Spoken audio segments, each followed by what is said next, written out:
I would like to show you the final scene, final 4 minutes of the very final of the last year of The Wire, the TV series, which is the moment of failure, like, you know, McNulty, who is fired, has to withdraw, just goes to a bridge overlooking the Baltimore harbor. And what I want to draw your attention to is this ambiguity of wisdom. That is to say, what we get here is a kind of concluding wisdom. The immediate reading of this scene would have been something like, you know, it's all part of the same cycle. We were protesting, we honest policemen were trying to do whatever we can do, but it was all co-opted by the system. So it is something like, now I'm consciously evil, it's the Wire version of what? In a movie that I really hate, The Lion King, is called, you remember, The Cycle of Life. You know, when the small lion asks the father, but why are we eating zebras? The father starts to sing something like, you know, yes, we are eating zebras, but then we die, we turn to manure, we feed grass, and grass is eaten by zebras, and so it's all one big cycle of life. I have a problem with this type of wisdom, because, you know, like, let me be now truly evil. Imagine an added scene to Roberto Benigni's Life is Beautiful, where the where the son asks the father the same question, but why are the Nazis screwing us, killing us? And Roberto Benigni starts to sing, it's all one big cycle of life, you know, like the Nazis are killing us, but the Nazis will turn into dust, into manure, the Nazis will feed the... Okay, they answer, we will beat them, the Nazis. Okay, the Nazis will be manure for grass, cows will eat the grass, we will slaughter the grass and eat the steaks, and then Nazis will eat us again. So it's all one big cycle of life. Well, in general, this is true. Although, you know, the true revolution is not to resist as part of this cycle of life. The true revolution is precisely the change in this very cycle of life. I mean, I hope that the only possible cycle of life is not the one where millions of Jews get killed, or where, whatever you want, where millions die in Africa, where millions die in Gulag, and so on and so on.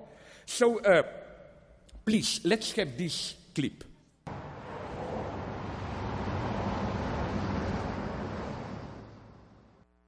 Very end. And I claim, at least for me, it's deeply ambiguous.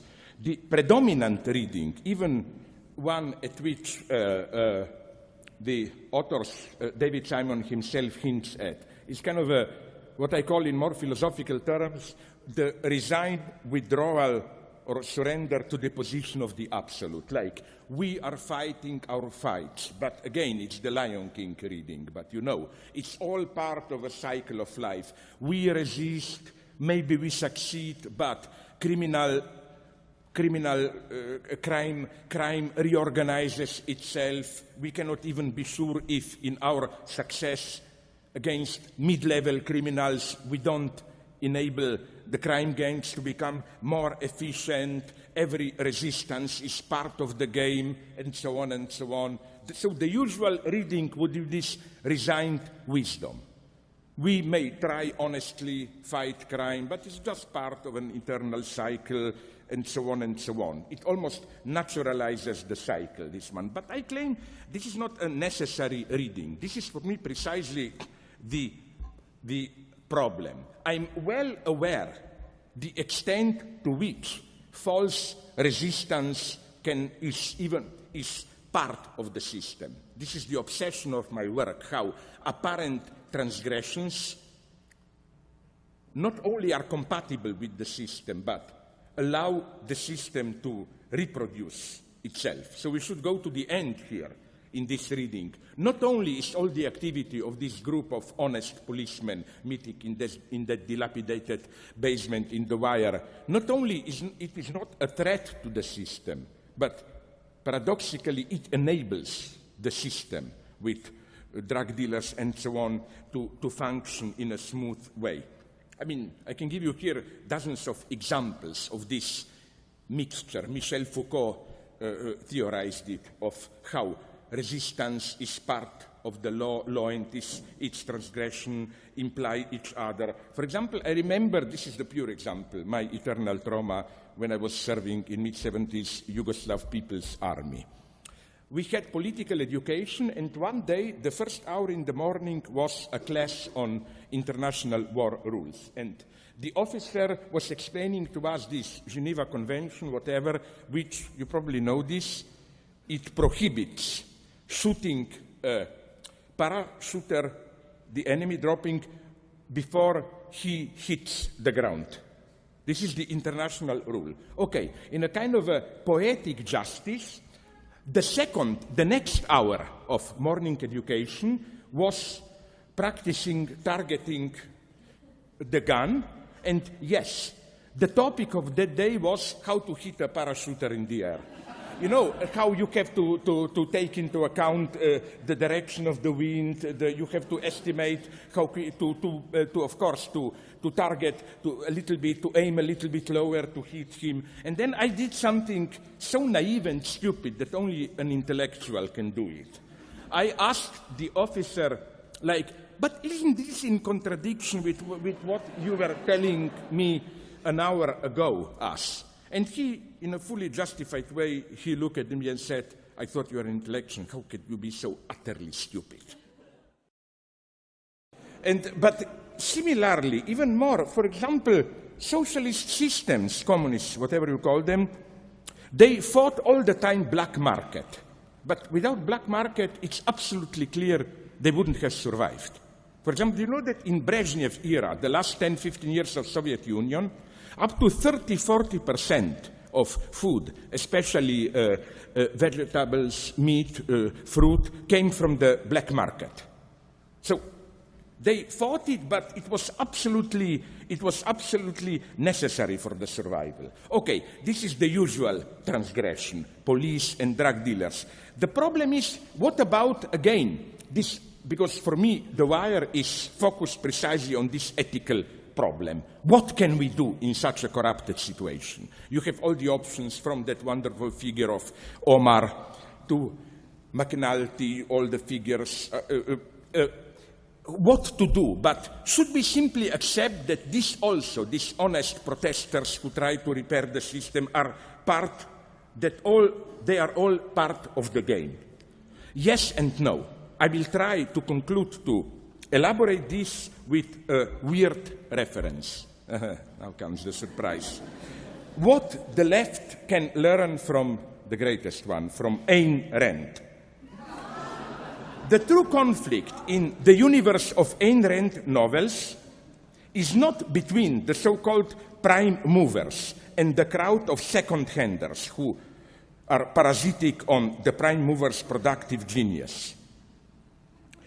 It's something quite different if you take that masterpiece that, with all my goodwill, I wasn't able to read to the end, Atlas Shrugged. The true conflict is between John Galt, whatever, and Dagny the heroine. Why? The true conflict runs within the prime movers, the creative geniuses. It resides in the tension sexualized tension, between the prime mover, the guy, John Galt, and his hystericized partner, the potential prime mover who remains caught in the deadly self-destructive dialectic. When, in Atlas Shrugged,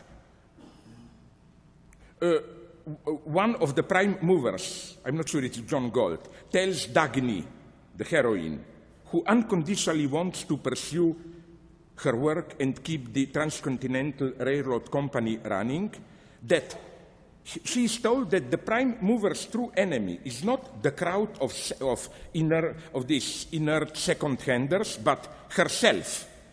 She is the enemy. I think this is to be taken literally. Dagny, the heroine,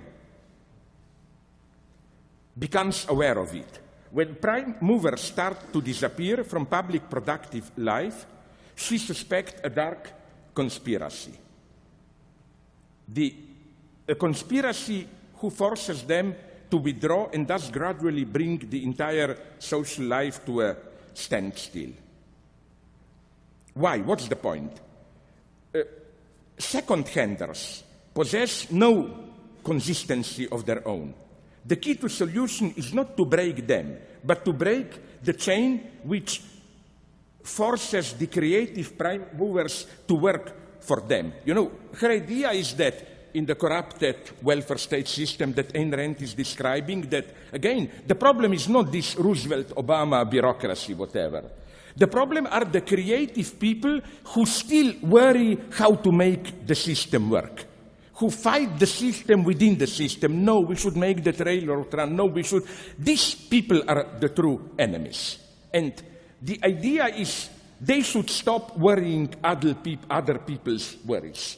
They should withdraw, let the system reach its low point, and only in this way you can bring about a radical change. Now, here I'm totally misusing Ayn Rand for radical leftist purposes. Maybe this is what we, if we still want to be, I certainly do want to be, some kind of a radical left. Maybe this is what we, at some level, should learn. Don't be like Dagny and so on, these creative people who try to desperately to save the system, and even if they appear to resist it, are effectively prolonging its life, making it run. Like in Europe now, what will happen with euro? What will happen with financial crisis, and so on and so on? Of course, to avoid a misunderstanding, I'm not saying if millions starve, we do nothing. But this is not what we worry today. What we worry about today are problems like financial breakdown. I'm more and more tempted to say maybe we should allow it to happen.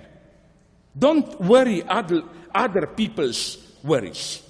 Don't be, in this sense, a resistant whose desperate ethic endeavor makes the system work.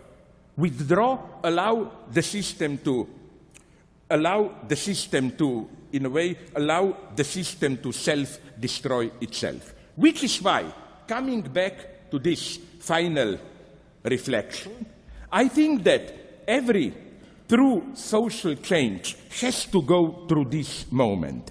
Only after going through this moment, when you see how your activity to resist the system, far from really damaging it, makes it run, only going through the system, you can envisage the real change. There is no real change without this, as it were, passage through the point of the absolute, where, again, you see how the standard resistance makes the system run. This is, for me, what would be today the standard resistance. The moralizing critique, nationalize the banks or punish the financial speculators, and so on and so on. My God, I wanted to write seriously a defense of Bernard Madoff.